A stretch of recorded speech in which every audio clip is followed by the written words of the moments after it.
Essay 18. The Church of Silent Demand, by Prentice Mulford.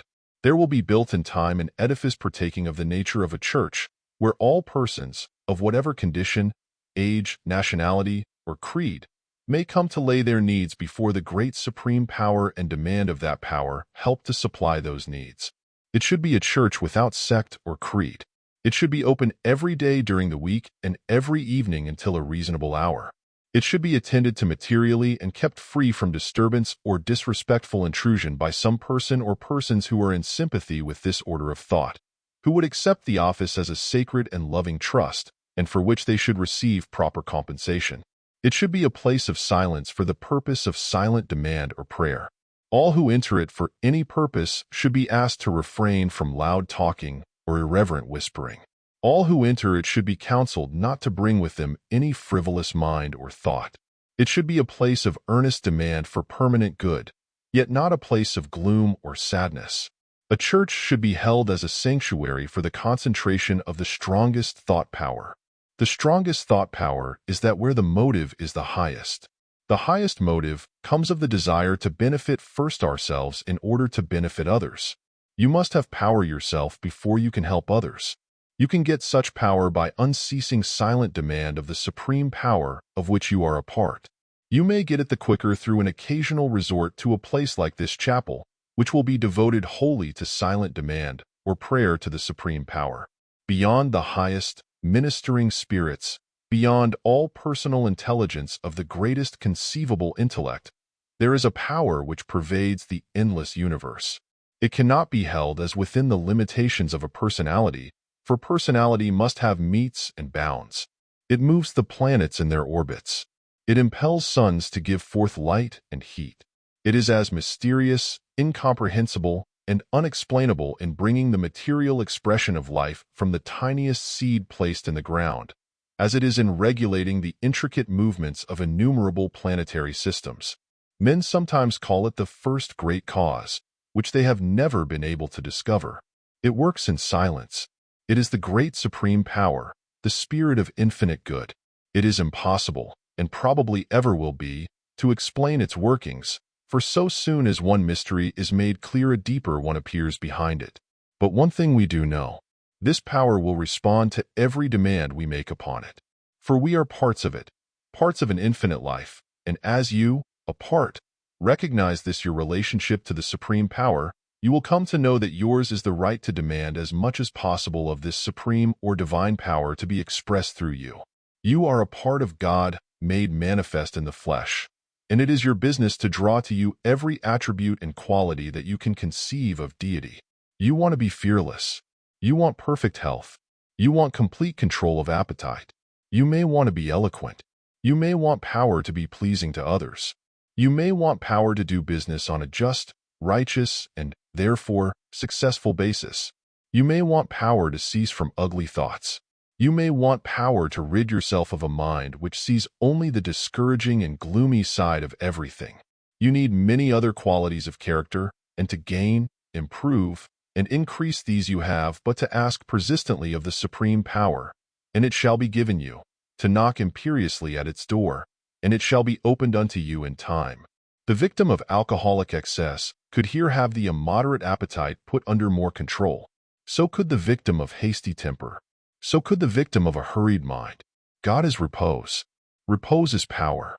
A place dedicated to repose will give you repose, and nothing is more needed in this age of hurry and frantic effort.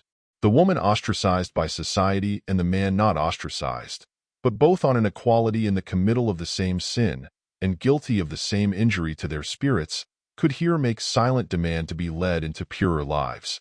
Everyone who enters the chapel dedicated to this power should carry this thought with them and leave it there. I demand of the supreme power good for myself. I demand of it greater health of body. I demand more clearness of mind. I demand power to rid myself of hatred, envy, jealousy, and ill will toward others, for I know that such thoughts or forces hurt me. I demand wisdom so that ways and means may come to me to get health of body, clearness of mind, and freedom from the bondage of evil thought toward others. Lastly, I wish to leave here a thought which may benefit others who come here. If they are in physical pain, let it cease. If they are weak and lame or sick, or in any way afflicted, I demand that I draw from the highest and leave here my quota of power to help them and cure them. If any come here in trouble of mind, let me leave my little to relieve that. For I know that if I leave here some force so to help others, that force will come back to me tenfold in time. It is as bread which I cast upon the waters to return after many days.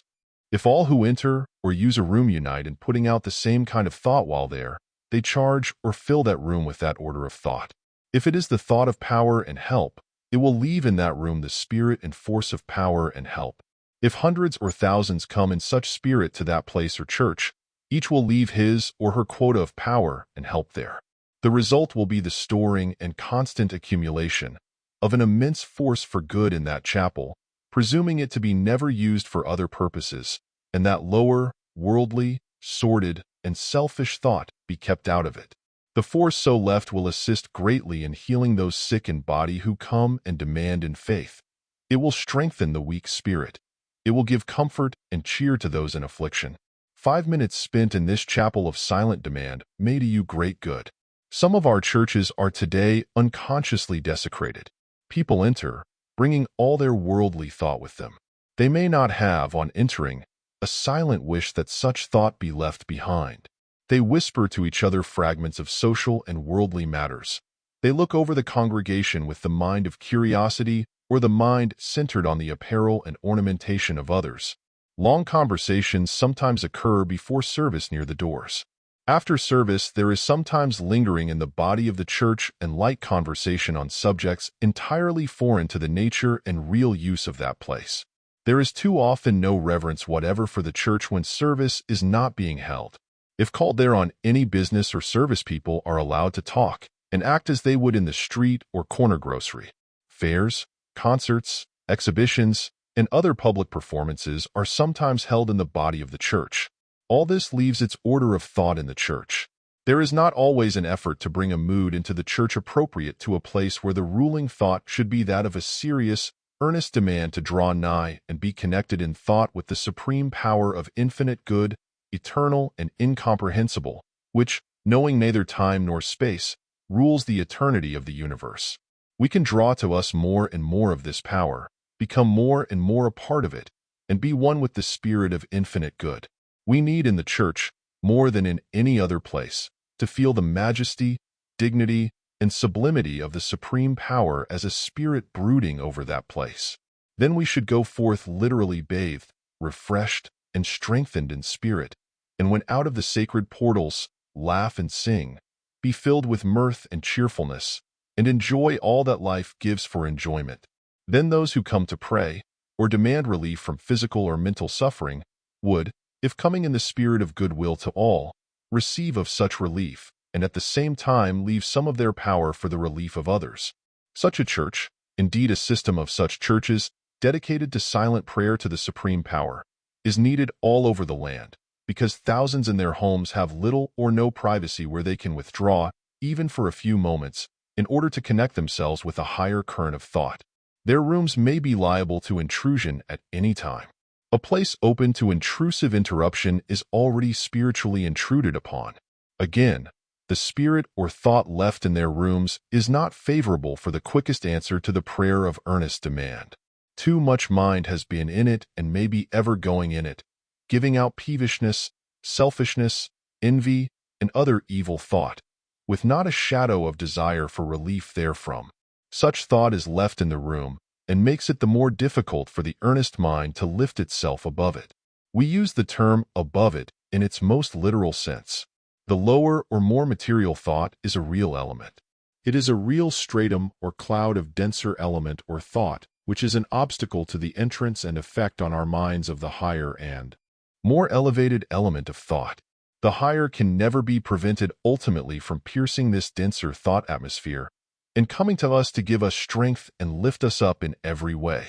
But the higher power can be retarded and delayed in coming to us. Certain material conditions can help the higher thought to come and act on us more quickly than if not granted. Of these, the chapel in question would be one. It would be a place which, when properly kept, would retain only the higher power of thought. A room becomes filled and saturated with whatever order of thought, mood of mind, or purpose is most in it, and such thought, so left, exerts its power on all who enter that room, especially those who enter with similar mood of mind and purpose. If a chapel then is dedicated and used only as a place for the mood of silent aspiration, the element of aspiration would more and more fill such place, into that you could enter and be literally bathed in a purer and stronger through atmosphere. You would, by coming in with desire to better yourself and others, leave also an element to better others, even as the element left by others and like desire will benefit you. If harassed by the worry, disturbance, and bustle of your home, you go to our chapel and demand rest, peace of mind, and renewed strength, which may even turn your trials to pleasures, you will, when in the right mind, leave some of the power which you draw down to benefit others coming after you. If afflicted in body you will, when demanding in that frame of mind, draw also power to heal yourself and likewise leave power to heal others. For it is a law of nature that you cannot be really and permanently benefited yourself without benefiting others. Every perfect gift is a gift not sent to you only but to others.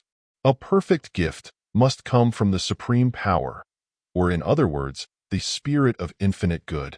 Our demand from that power must always be tempered with a willingness on our part to defer to its wisdom. If we will defer to that wisdom, if we, in mind, say in our prayer, I want some particular thing very much, but if a wisdom greater than mine sees that it is not good for me in the shape that I want it, then I will not demand it. We shall in time receive a perfect good and a good which will come to stay. But if we will not so defer, but say and pray in this spirit, I want what I demand anyway, I defer to no higher wisdom. I don't care if what I want is an injustice to others or not. Then we shall in time still receive what we desire, if persistent in that desire or prayer. But it will prove an imperfect gift and a one-sided pleasure, with more of the bitter than the sweet, as much a curse as a blessing, a gift with which we must part in time. So great will be the trouble or pain inflicted by it. In such spirit do people constantly pray for money, and money only. They get money in accordance with the law, but how often at the cost of health, of life, or of all ability to enjoy anything save the mere getting of money. But when we pray for money in accordance with the whole law, we shall get it and every other blessing with it. Then we receive a perfect gift, the prompting or impulse of our spirit to make some material acknowledgement or donation for aid received should never be choked off. When you throw your penny, or whatever you feel you can reasonably give, into the poor box, you are, if giving wholly in the spirit of good intent to all, bestowing much more than the material coin. A thought or force of aid goes with that piece of money. This thought needs something material in order to give it more power to work on the material stratum of life. Material gifts do carry with them the thought or mood of the givers, and when you handle or wear such gifts you will draw from them of that thought or mood. A ring or any article of jewelry, if given another in a churlish or grudging spirit, or because it is extorted or indirectly begged, carries with it an evil thought, and connects also the person who wears it with the same current of grudging thought as it flows from the giver. But if the ring or other article is given in the spirit of hearty goodwill, it brings with it the beneficial thought current of goodwill from the giver. In this manner, our material presents in a sense the actual mediums or conveyances of beneficial or injurious thoughts from giver to receiver. It is better to give than to receive, said the Christ of Judea, because when things are given from the impulse of hearty goodwill, the one who gives actually receives, in the thought element of good wishes from the one who receives, a constant flowback of beneficial thought every time the one who takes is reminded of the gift. You give a ring in this spirit. You forget for long periods that ever you gave it. But every time the one who wears that ring looks at it, he or she is reminded of you. And with that reminder you receive a heartthrob of loving remembrance. This brings to you from the wearer a constant flow or pulsation of goodwill, which is for you life and force. Boxes for offerings or donations in money should be placed in this chapel, so that those who feel an impulse to give in hearty spirit of goodwill should have opportunity to do so.